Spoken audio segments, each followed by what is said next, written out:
In yesterday's FOMC meeting, the Fed just announced another rate pause between 525 to 550%. So that means the mortgage rate is still pretty high. I'm not really surprised by this decision because the inflation just dropped to below 3%, but there's still some distance to go to drop below 2%. And the labor market doesn't seem to get too bad at this point. So I do believe that it's not going to raise the rates at least immediately. So now we're going to see what is due to the 2023 housing market.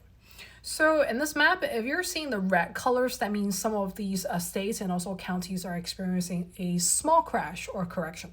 I'm actually pretty surprised to see that a lot of these counties are existing in, the central southern states, especially in Texas.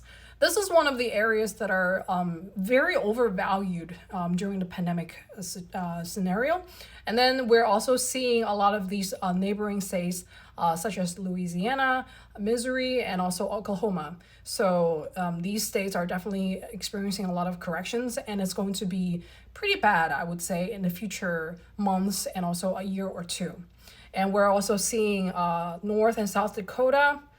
Idaho is also experiencing like a moderate correction, and also in Colorado, New Mexico, and also Nevada, and also Northern California.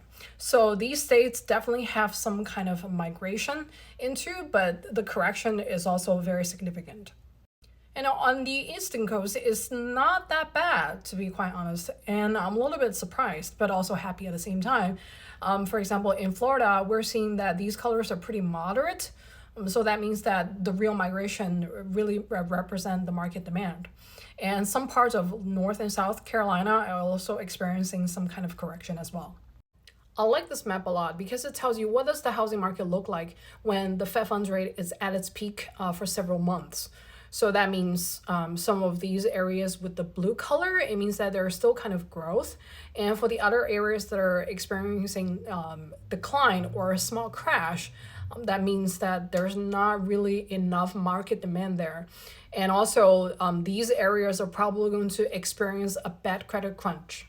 For the rest of 2024, these areas are going to be worse off because if we're expecting like 3 rate cuts of 25 basis point, so the Fed funds rate is going to drop to 450 to 525%.